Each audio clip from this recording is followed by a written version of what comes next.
Les combats sont intenses sur tous les fronts, l'armée de l'air israélienne ayant frappé plus de 200 cibles dans la bande de Gaza, en Syrie et au Liban au cours du week-end. En particulier, une vingtaine de frappes ont été effectuées sur des aéroports syriens pour empêcher leur utilisation par la Turquie, tandis qu'un terroriste de haut rang du Hamas a été éliminé au Liban. Pendant ce temps, dans la bande de Gaza, les forces de défense israéliennes attaquent dans toutes les directions et le Hamas devrait être très inquiet.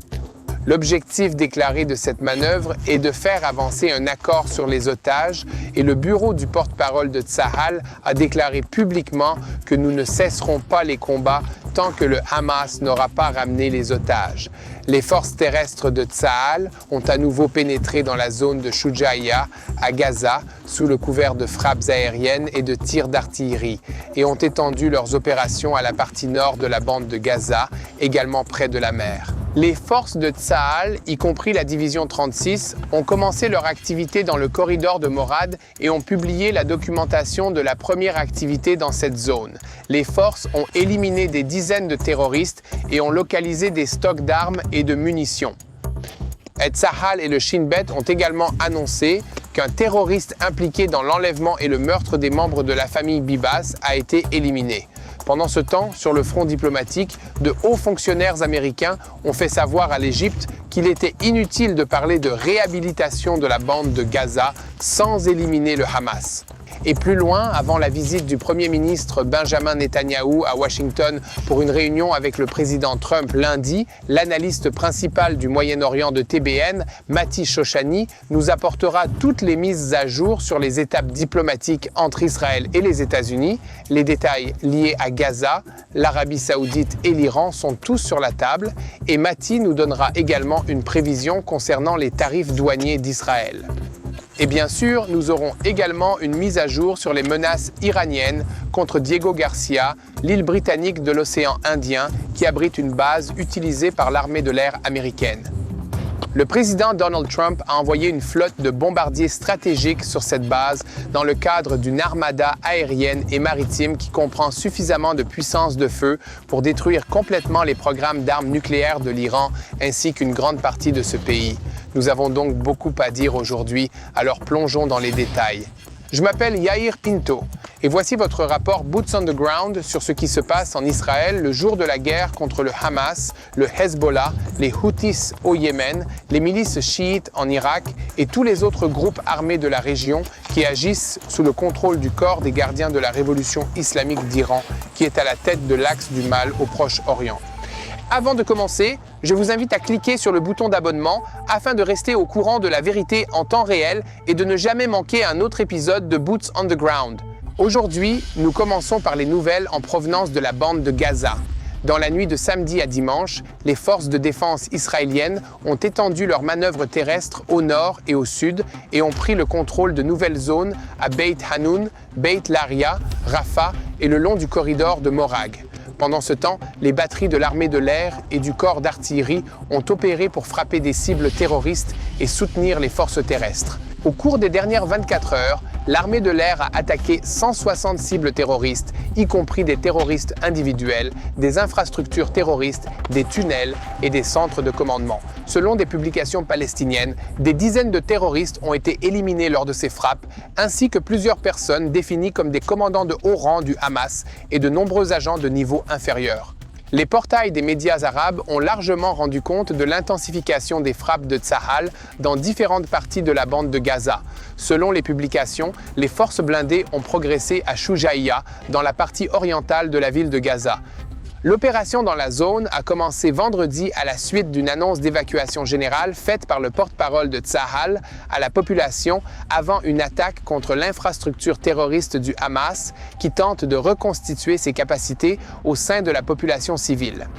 Dans le même temps, des sources palestiniennes ont fait état de frappes et de tirs d'obus dans la région de Khan Younes, qui ont permis d'éliminer au moins 10 terroristes au cours des dernières 24 heures. Entre-temps, 1 an et demi après l'attentat du 7 octobre, Israël a éliminé Mohamed Hassan Awad, haut responsable des brigades des Moudjahidines du Hamas. Selon le communiqué du Hamas, il était membre du conseil militaire et chef de l'appareil de renseignement, mais ce n'est pas ce qui le rend inhabituel. Dans une déclaration de Tsahal et du Shin Bet, il a été signalé qu'il était probablement aussi impliqué dans le meurtre de Shiri Bibas et de ses 2 enfants, Ariel et Kéfir. Le 7 octobre, Awad a effectué des raids répétés dans le kibbutz Nir Oz et, en plus de diriger le massacre et l'enlèvement de la famille Biba, il a participé à la gestion de l'enlèvement de Gad Haggai et de Judy Lynn Weinstein. Il a également participé à la gestion de l'enlèvement de citoyens thaïlandais. Cet homme diabolique a également recruté des terroristes en Judée et Samarie et à l'intérieur d'Israël pour préparer des attentats, mais il ne le fera plus. Pendant ce temps, le ministre de la Défense, Israel Katz, a annoncé lundi l'expansion des activités de Tsahal dans le sud de la bande de Gaza et, quelques heures plus tard, le premier ministre Benjamin Netanyahou a révélé que l'objectif de ces activités était de prendre le contrôle du corridor de Morag entre Rafah et Ran Younes, où les forces ont déjà opéré par le passé.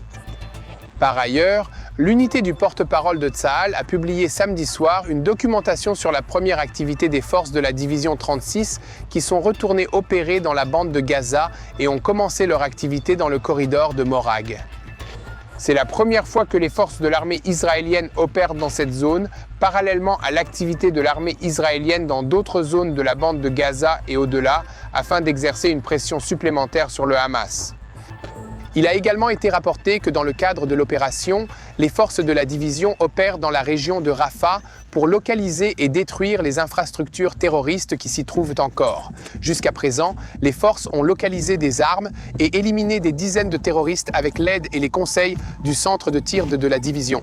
De hauts responsables de la sécurité en Israël affirment que le Hamas est très préoccupé par les vastes manœuvres terrestres de Tsahal dans la bande de Gaza qui visent à faire pression sur le Hamas pour qu'il revienne à la table des négociations afin de discuter du plan Witkoff pour le retour des derniers otages de Gaza en Israël. Selon eux, le Hamas est de plus en plus inquiet et craint que l'opération des forces de défense israéliennes ne s'étende à la conquête totale de la bande de Gaza et au renversement du Hamas. En réponse partielle à ces inquiétudes, le Hamas a lancé une nouvelle manœuvre de guerre psychologique visant à orienter l'opinion publique israélienne de manière à faire pression sur l'échelon politique pour qu'il arrête la manœuvre terrestre de Tsahal dans la bande de Gaza. Le porte-parole de l'aile militaire du Hamas, Abu Obaïda, a affirmé hier dans une déclaration spéciale qu'il a publié que la moitié des otages sont en vie et qu'ils se trouvent dans des zones pour lesquelles l'unité du porte-parole de Tsahal a émis un ordre d'évacuation ces derniers jours. Il a ajouté que nous avions décidé de ne pas déplacer les otages de ces zones et qu'ils y resteraient dans le cadre de mécanismes de sécurité stricts. De hauts responsables de la sécurité pensent que le Hamas tente de dissuader Israël de poursuivre ses activités militaires dans la bande de Gaza, qui devraient s'intensifier dans les prochains jours, mais si c'est ce qu'il essaie de faire, il échouera. Si le Hamas ne revient pas à la table des négociations sur le plan Witkoff, Israël est déterminé à poursuivre l'opération militaire dans la bande de Gaza et à l'étendre jusqu'à ce que toute la bande soit conquise. Une source de sécurité a ajouté que, jusqu'au début des combats, Mohamed Sinwar avait eu tout le temps de reconstituer ses capacités militaires et de planifier des attaques contre Tsahal et les civils israéliens. La nouvelle réalité dans la bande de Gaza oblige Sinwar à se concentrer également sur les affaires intérieures, car il craint les manifestations, les pillages et les demandes de quitter les zones de combat, voire le départ de civils de la bande de Gaza sur fond de rébellion et de désertion. Au Caire, en Égypte, ils attendent des réunions avec de hauts responsables israéliens et américains, dont l'envoyé pour le Moyen-Orient Steve Witkoff, qui devrait se rendre dans la région, selon un média arabe samedi matin. En outre, les Égyptiens de Sinwar ont été informés par leurs homologues américains qu'il serait vain de parler de reconstruction sans mettre fin à la domination civile du Hamas dans la bande de Gaza. Les sources américaines ont souligné que l'élimination du Hamas et la démilitarisation de la bande de Gaza sont deux piliers centraux du calme. Selon le journal Al-Akhbar, proche du Hezbollah, les demandes du Caire portent sur l'acheminement de fournitures dans la bande de Gaza afin d'éviter une famine massive.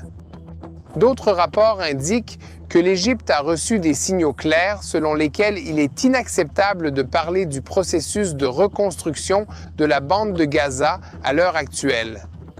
Dans ce contexte, le ministère égyptien des Affaires étrangères s'apprête à reporter la conférence de collecte de fonds qu'il avait prévue pour le programme de reconstruction en avril. Ce plan a été présenté au sommet de la Ligue arabe.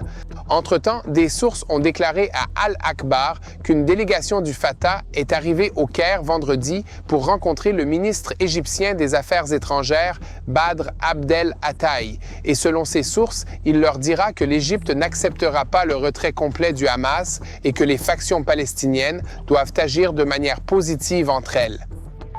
Alors les amis, ici à TBN francophone, nous continuerons à vous tenir au courant de tous les développements dans la bande de Gaza.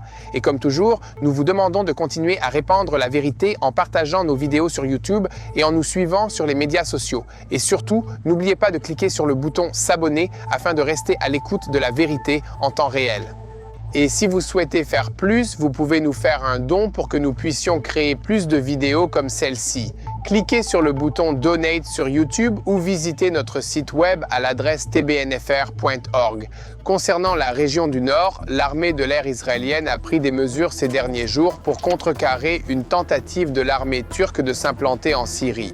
D'importantes forces de l'armée de l'air turque ont tenté de se déployer dans des bases anciennement utilisées par le régime Assad, mais dans le cadre d'une opération éclair menée par le commandant de l'armée de l'air, le général de division Tom Herbar, l'armée de l'air a bombardé ces bases et les a mises hors service. Il s'agit de des bases aériennes Tadmor et T4 qui sont toutes deux familières à tous ceux qui ont suivi ce qui s'est passé en Syrie au cours des dernières années. Elles ont longtemps joué un rôle important dans les différents conflits et drames entre Israël et la Syrie, mais ils ne le feront plus. Une source de Tsahal a décrit l'attaque en ces termes. Comme nous l'avons dit, l'opération a été lancée après qu'Israël ait compris que, parallèlement aux tentatives d'armement et de reconstruction de l'armée syrienne par les Turcs, les ambitions impériales de ces derniers a pour but de renouveler leur emprise sur la Syrie et d'en faire un protectorat turc avec une présence militaire importante et stratégique dans toute la Syrie. Israël, quant à lui, a décidé que cela ne pouvait pas se produire. Un haut fonctionnaire israélien a d'ailleurs déclaré à Reuters que si la Turquie franchissait les lignes rouges en Syrie, Israël réagirait. Le ministre de la Défense, Yisrael Katz, a récemment ajouté quelques détails lors d'une visite du commandement du Nord en définissant deux politiques qu'Israël maintiendra en Syrie. D'une part, le sud de la Syrie sera démilitarisé de toute force armée et d'autre part, la liberté de l'armée de l'air de voler dans l'espace aérien syrien sera préservée. En outre, Katz a adressé un avertissement ferme au régime du président syrien par intérim, Abu Mohamed al-Joulani, en lui disant que s'il permettait à des éléments de changer la situation en Syrie afin de menacer Israël, il en supporterait lui-même le prix. Dans cette optique, les forces de défense israéliennes n'ont pas seulement détruit ces deux bases aériennes très importantes en Syrie dont les Turcs cherchaient à s'emparer. Au cours des derniers jours et des dernières semaines, les parachutistes de Tsahal se sont également déployés dans toute la Syrie, trouvant des stocks d'armes stratégiques, en confisquant certains et en démolissant d'autres. L'unité du porte-parole de Tsahal a publié samedi une déclaration actualisée indiquant que l'équipe de combat de la brigade des parachutistes, sous le commandement de la division 210, continue d'opérer en Syrie pour éliminer les menaces qui pèsent sur l'État d'Israël et sur les habitants du plateau du Golan en particulier. Ici, à TBN francophone, nous continuerons à rendre compte de tous les développements concernant la Syrie et nous vous demandons de nous aider à diffuser la vérité en vous abonnant à cette chaîne YouTube et à partager la vérité avec un plus grand nombre de personnes. Je tiens également à remercier chaleureusement tous ceux d'entre vous qui ont contribué directement en faisant un don, que ce soit ici sur YouTube ou sur notre site web tbnfr.org.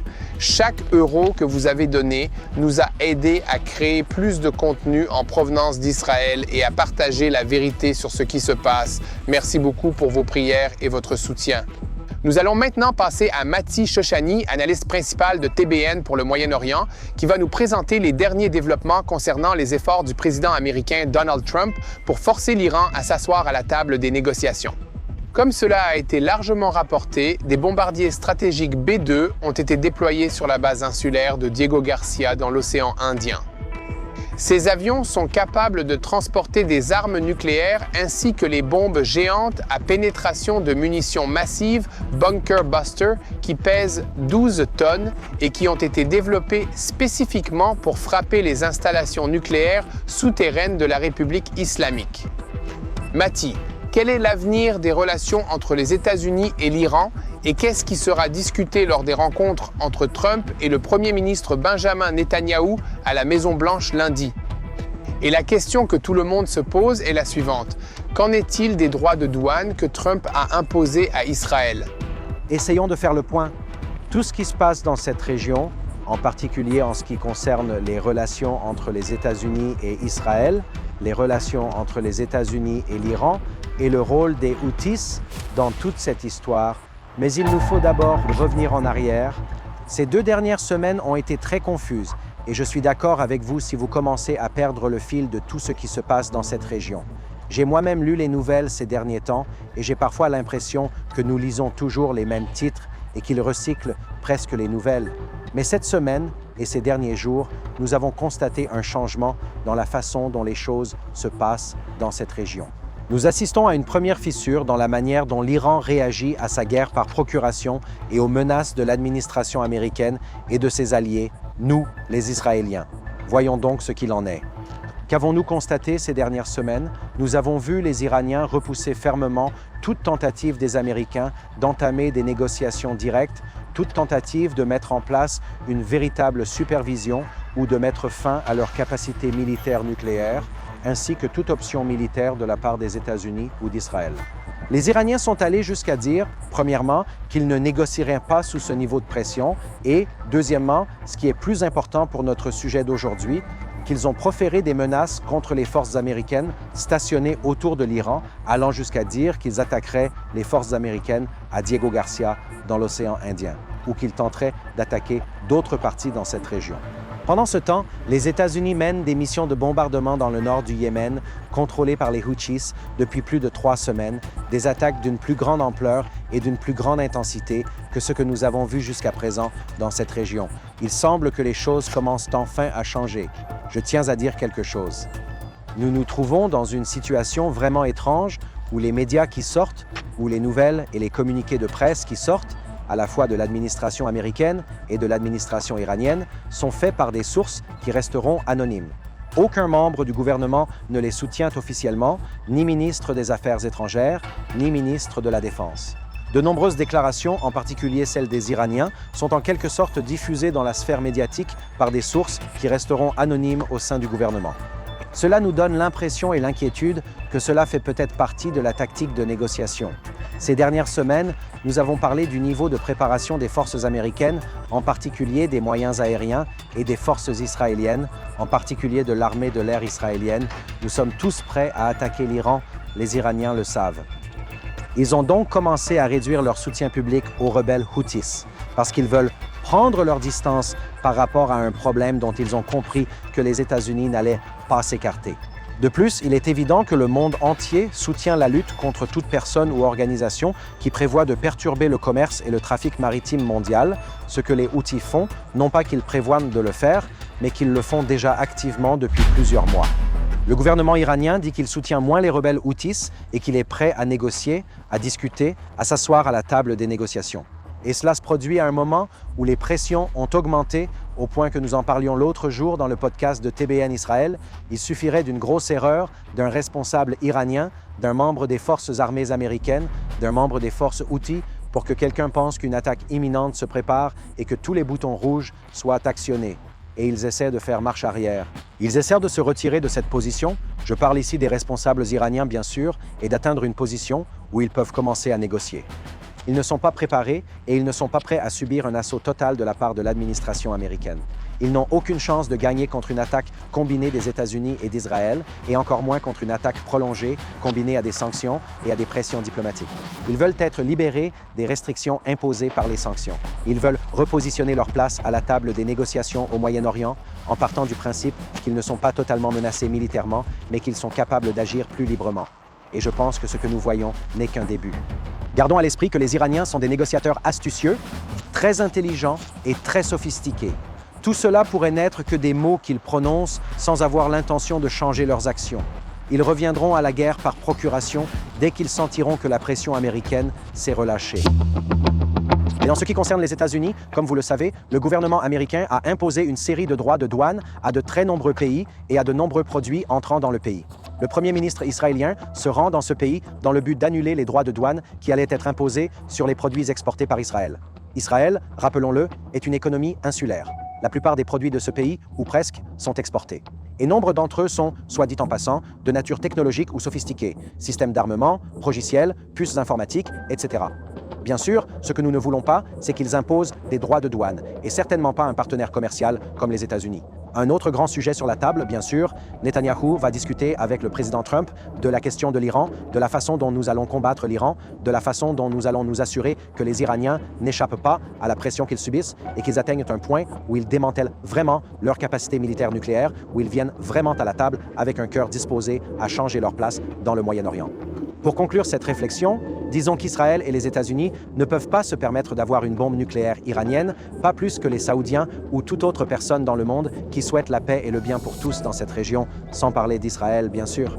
Nous devons donc continuer à faire pression jusqu'à ce que l'Iran démantèle son programme nucléaire militaire et cesse d'utiliser des mandataires pour combattre et semer la mort et la destruction dans cette région. Merci à Mati d'avoir mis un peu d'ordre dans ce chaos. Nous allons maintenant passer à l'ennemi le plus lointain d'Israël, qui est bien sûr les Houthis, l'organisation terroriste du Yémen. Mais avant d'entrer dans le vif du sujet, je vous demande de tout arrêter une seconde et cliquer sur le bouton d'abonnement si ce n'est pas déjà fait, afin de rester à l'écoute de la vérité et de ne jamais manquer un autre épisode de Boots on the Ground. Selon le portail d'information britannique Telegraph, l'Iran a ordonné à ses conseillers et à son personnel militaire de quitter le Yémen, abandonnant ainsi ses alliés Houthis au moment où les États-Unis intensifient leurs frappes et leur campagne contre les Houthis. Un haut fonctionnaire iranien a déclaré au Télégraphe que cette décision visait à éviter une confrontation directe avec les États-Unis dans l'éventualité où un soldat iranien serait tué lors des frappes. Le responsable a ajouté que l'Iran réduisait également sa stratégie de soutien à un réseau de mandataires régionaux pour se concentrer sur les menaces directes des États-Unis.